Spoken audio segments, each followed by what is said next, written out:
Hey, big finds. Hey, heifers. Hey, y'all. Hey. So, welcome back to a new episode of Big Fine Talks Podcast. I'm your girl, Kim, aka Big Fine, and today is a special episode and also my first YouTube episode, my first visual episode of Big Fine Talks Podcast. So, welcome. And what makes today special is it's a family episode.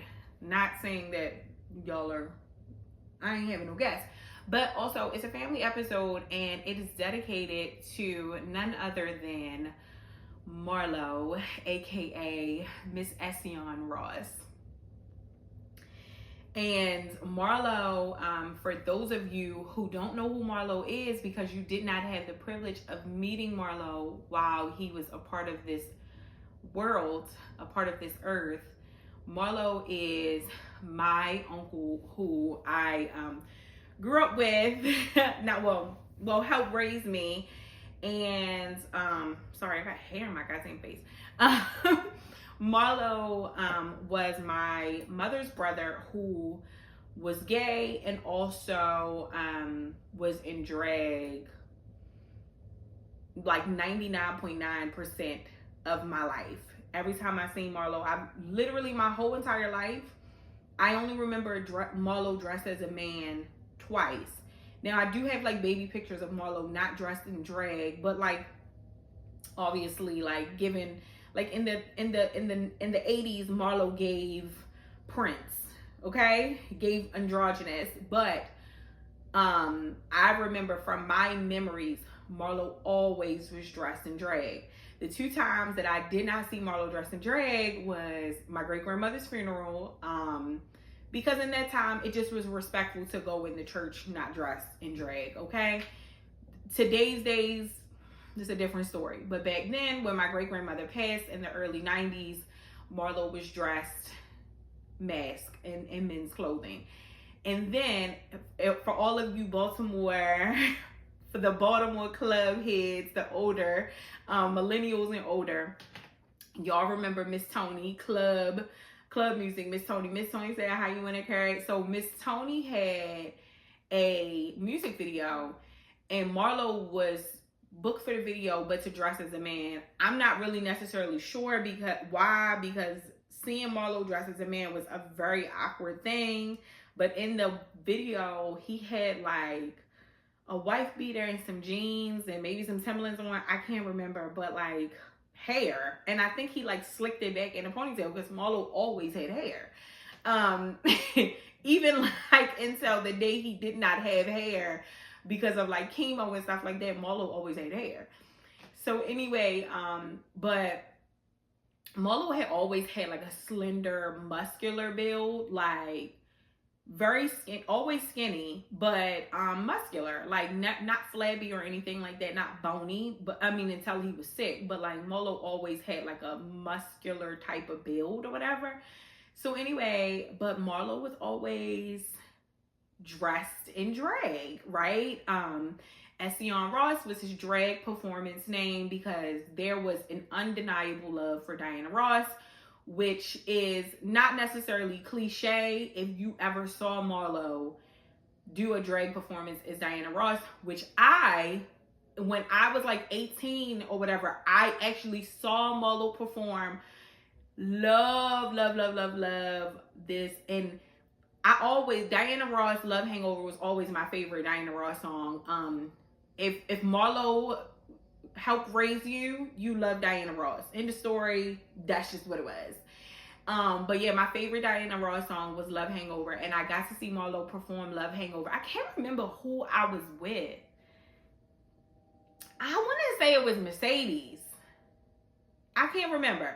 But we went to one of Marlo's shows, and it was everything. But my sister and I, even Randy can attest, like Marlo and my mom, thick as thieves growing up, when we were growing up, and my mom worked and Marlo babysat us and made sure we had home cooked meals and made sure like, you know, our homework was done, made sure we had a childhood, we were outside, we were playing, You know, that was the times where you were outside, and if you got hurt, you stayed your ass outside, or you was coming in for the rest of the day. And one of my earliest memories was I had got like stung by like a wasp or something. And let me tell you something, Marlo, we may not have been biologically Marlo's kids, but Marlo was our parent. I got stung by a wasp. I remember getting stung. I remember Marlo literally getting the stinger out of me, like sucking the stinger out of my body. And then I remember being in the hospital. Like somehow I still had to go to the hospital. And I woke up in Marlo and my mother were right there, you know. So with the help of, like, literally it was a village, okay? My mother, my mother worked. My grandparents, they helped, Marlo helped. Like, Marlo made sure that we had fun and we had a childhood, you know? As much as Marlo could when Marlo was being good. I want to just say that because when Marlo was being good. But Marlo, you know, because Marlo was who Marlo was, like my first pair of heels, Marlo got me my first pair of heels and, you know, helped me do my makeup for junior prom, just helped me do my hair for junior prom. Oh my God, Marlo got married once. Literally, oh, that was another time where he wasn't necessarily dressed as a man. He had on like a turtleneck sweater, hair slicked back in a ponytail, like some leather slacks, but like literally long manicured French nails at his wedding to this lady for her fucking green card. Okay, this was in the 90s too. This was in the 90s or maybe early 2000s. I can't remember, but Marlo was a motherfucking character. Okay, but anyway, so before I dive into some of the messages that I got to read to you all from family and friends who wanted to give Marlo a message, I'm going to say that in 2025, I was a lead stylist in my first ever fashion show. It was The Elements by Bruce and Fatima, and if you saw me post anything about this fashion show and you know Marlo would have absolutely been so proud of me and probably would have been one of the models in the fashion show. So that was one of my moments where it was very bittersweet. I was very, very, very proud of myself. But I said to myself, I really wish Marlo could be here.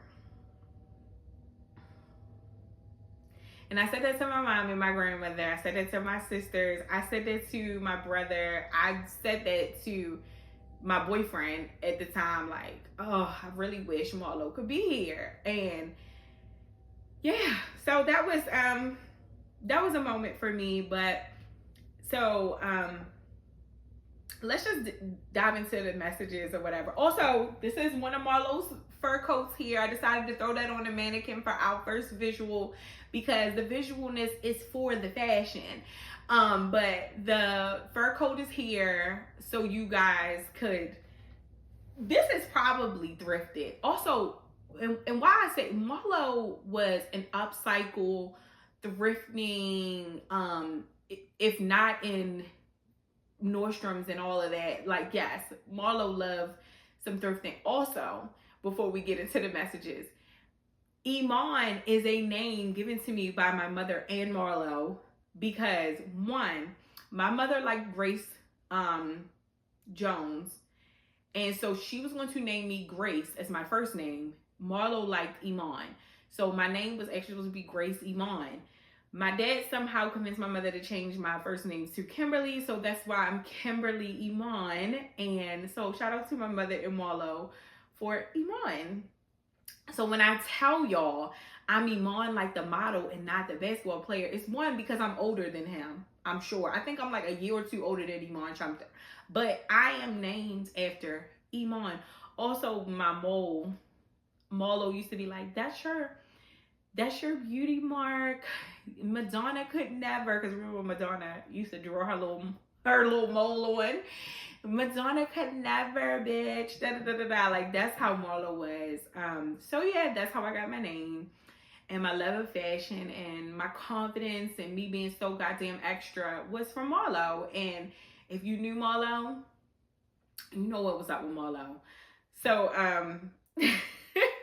also like one of my friends some years ago, I want to say about like 8 or 9 years ago, had asked Marlo, oh, what are your pronouns? Because, you know, that's a thing now. And not that Marlo didn't respect that, because one of the OG, you know, gay mothers, you know, Marlo understood it. But Marlo, you know, Marlo would have been 58 this year. If, you know, he was like, so my friend Brandon said, oh, what are your pronouns? And Marlo said, that bitch.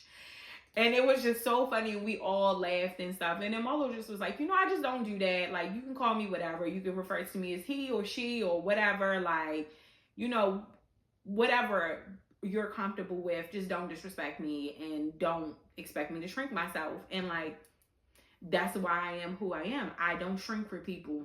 If you're uncomfortable with my personality, it's kind of on you. So let's get into the messages, and I'm going to try not to cry, y'all, because it's Marlo's birthday. Happy birthday. January 14th, 1968, the baddest bitch was born, okay? And that baddest bitch is Marlo. So, I'm going to kind of read them in the order in which I received them. So the first message is from Lizzie, who did not hesitate or bat an eye when I sent out the message to everyone asking if they would like to contribute somehow to this episode dedicated to Marlo. So Lizzie is my childhood best friend, one of the first friends that I've ever had, that remained my friend through, like, I'm about to be 38. We're going to be 38 this year. And we've been friends since we were in second grade. So this message is for Lizzie. Shout out to you. Love you so much. So she says, hey Marlo, with all these Y's and all these O's at the end of Marlo. Hey Marlo, it's your favorite adopted niece, Lizzie. I truly can say there will never be enough words to describe Marlo. I mean, truly one of a kind, literally. You watched me grow up from a little girl to a young woman. Kim, we really gave Marlo hell. Remember when we got into his clothes and shoes? Child, pissed wasn't the word, LOL. Or when me and Kim would get into our fake arguments and be done with one another, and Marlo would tell us to cut the shit. The love you gave us was genuine, unconditional, and could never be replaced. We miss you and we love you. I'm sorry.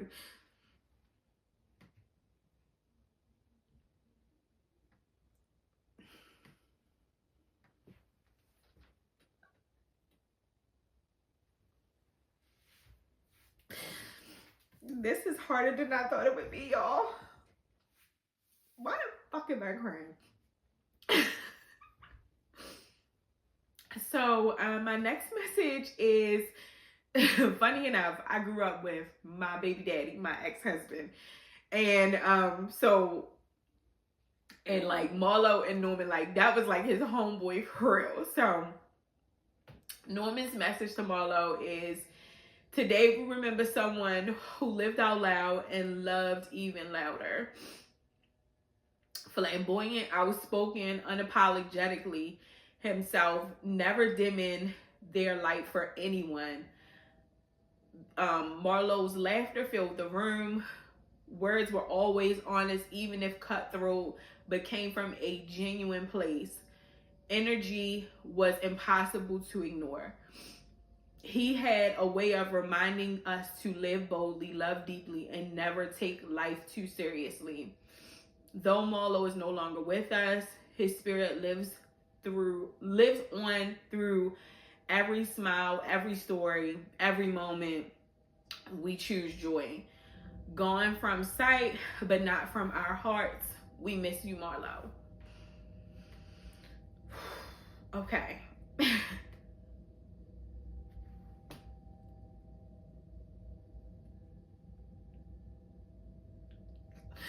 sorry.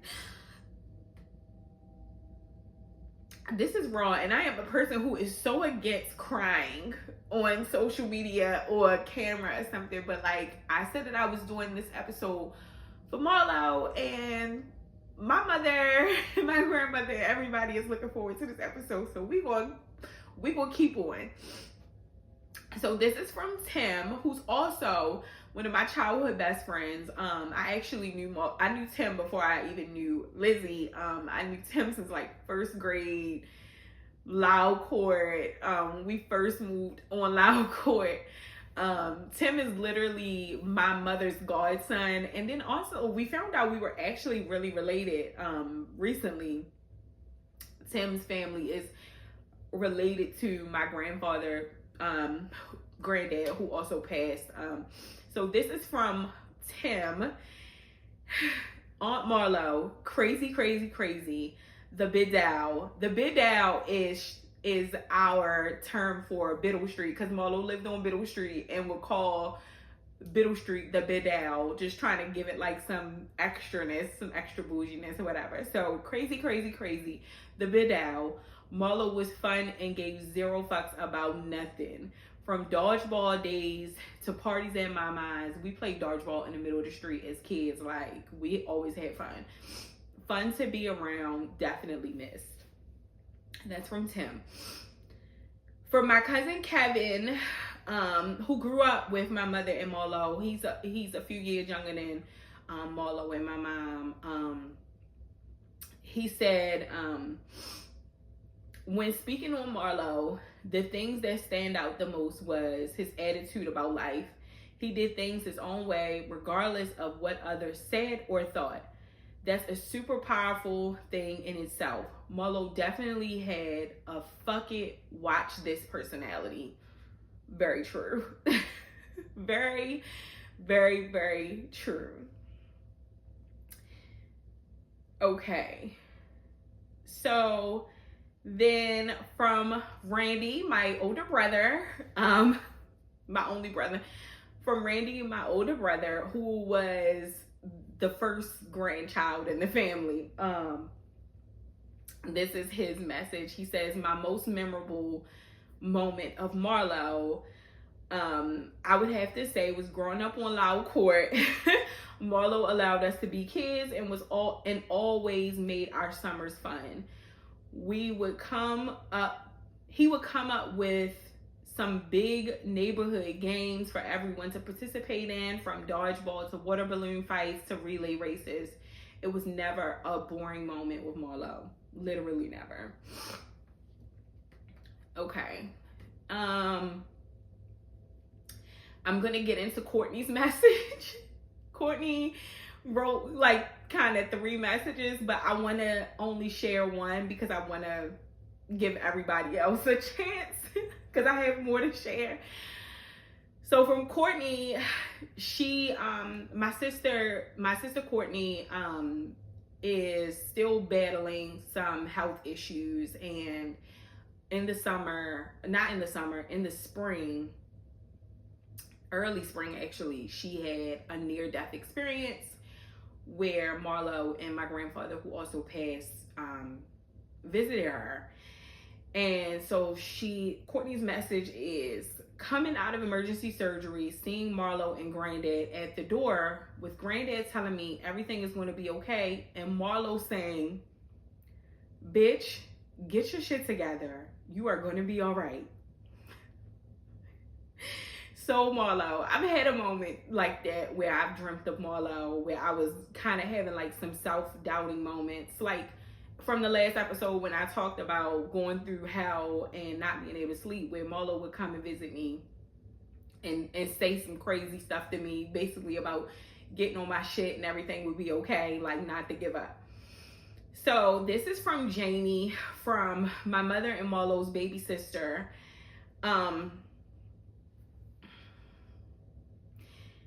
From Jamie, Precious. I don't know if I'll ever have the right words or say the right thing, but I miss you and your sense of humor and all the laughter and joy it used to bring. You were definitely one of a kind, never hesitating to say exactly what was on your mind. You had a heart of gold. You had a heart of gold and would share all you had with anyone in need. The absolute truth, okay? Marlo like literally gave me my first car. Let me finish this. You had a heart of gold and would share all you had with anyone in need. God made you different. And I'm so blessed to call you. God made you different. And I'm so blessed to have called you sister. I love you always, baby sis. This message is from my cousin Tootie, who is Marlo and my mother's niece, who, funny enough, in my family, she's actually older than my mother and Marlo, and that's still their niece. Whatever. She says, my fondest memory of Marlo is he always had something to say. Always. Always extra and always kept me laughing.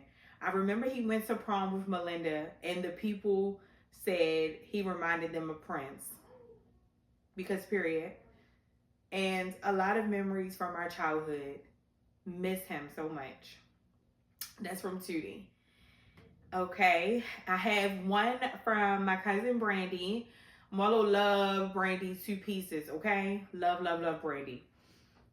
Brandy was literally one of Marlo's favorites. And Marlo was one of Brandy's favorites, okay? Brandy says, Marlo was the best babysitter ever. He was the first person that showed me how to be myself and freely love who you are no matter what other people thought and said. It was never a dull moment in his presence as a kid. From playing dodgeball outside, encouraging us to do crazy things, and doing our hair. He gave me my first ever perm. Same. Probably all of us. Gave all of us our first relaxer. He is truly loved and missed. His legacy and influence is something that I carry with me through life. Love, Brand, aka Brown Betty. Yes, Marlo called Brandy Brown Betty. And that name stuck with her. So this last message is from Aunt Donna. And yeah, so we start to dry up the eyes, y'all see. So from Donna, what can I say about my sister friend Marlo? Marlo lived out loud and loved out loud without any regrets. He believed and fought for the underdog. Very true. I remember Marlo's laugh. It was contagious. We had so many fun times laughing and giggling about any and everything. I remember getting all three of my tattoos over at Marlo's little apartment on Montpelier, a street name that I always mispronounced on purpose. I remember screaming so loud and Marlo was holding my hand while trying to distract me by showing me all her newest heels. Marlo loved some shoes, okay? Marlo was just always a good time. Always. To the very end. Was just a good time. And I believed when my sister got sick, I was in denial. How could such a huge ray of light in everyone's life be dimming at such a rapid pace? I miss Marlo terribly every day. I know she's sitting high, clicking her tongue at me and saying, why did you choose that shade of lipstick, Miss Donna? Oh my God. It makes me laugh and cry at the same time. I wish I could turn back the clock and have one more day, just one more moment to share with Marlo. To tell her I love her once again. Happy heavenly birthday to my love till we meet again. I miss you, Marlo. Marlo was a character. I remember years ago, I was on a business trip and not actually speak. And before I went to give my speech, Marlo kept calling as I'm getting mic'd up to go on stage. Just kept calling, and I'm thinking, oh, I'll call Marlo back when I get off stage. Marlo kept calling, so I'm like, you know what? It might be an emergency. I looked at the phone, and it was a text that said 911. I'm like, oh Lord, it's something crazy. I called Marlo back. Marlo was like, hey, brother. I'm like, what's wrong, Marlo? Oh, nothing's wrong. I just wanted to say hello. And I'm thinking, oh my goodness, I'm getting ready to go on stage, Marlo. I'll call you back. Okay, well, I'll talk to you later. I hang up. Totally forgot to put the phone on Do Not Disturb. So I'm on stage, I'm speaking. The phone starts ringing again. I'm like, oh my God, it's probably Marlo again. Sure enough, it was Marlo, and because I didn't turn the phone off, for some reason, I'm trying to tap the side of my pocket to cut the phone off. I actually end up pressing, I guess I answered the phone. I'm on a speaker, like mic'd up, I'm talking to a crowd of people. Marlo starts, are you there? Are you there? Out loud. Everybody is looking like, what on earth? I'm mortified, like, oh, this is bad. So I just never said anything. I kept talking. Marlo starts saying, hello, everybody. Marlo was a character. Marlo was definitely sorely missed. We all love Marlo so much. Happy birthday, Marlo. Just want to wish Marlo a happy birthday. I love you and I miss you. Hello, hello, hello. So, this is my birthday tribute to Marlo. On the 14th, he would be 58. Yeah. So, these are my fondest memories of Marlo, aka Esseon Ross. Esseon Diana Ross, his top tier favorite person of ever. And he performed her like no other. And I think if she could ever see a clip of him performing her, she would be amazed, happy, proud, honored, all of that, because he exemplified excellence. And he also put that on all those who performed when he performed, or even if he came to see you perform, he would critique you to say you need to do better. You had to be total package, hair, nails, makeup, clothes to the gods, as he would say. And he brought that to the end. So, in closing, my final message that I'm going to read is from my grandmother. She did not submit a video because she was too emotional to do so. You know, obviously, for obvious reasons. It's her son, her baby, that this episode is for, but she was absolutely happy about this episode being dedicated to Marlo. And her message reads, Marlo, there's not a day that goes by that I don't miss you and laughing and joking and gossiping with you about celebrities that I have no idea who they are. I'm taking care of Chrissy, so don't you worry. Chrissy is Marlo's Pomeranian that my grandmother has been taking care of since Marlo has passed. Mama has probably been taking care of Chrissy before Marlo passed, honestly. Chrissy is a princess. I'm taking care of Chrissy. Don't you worry.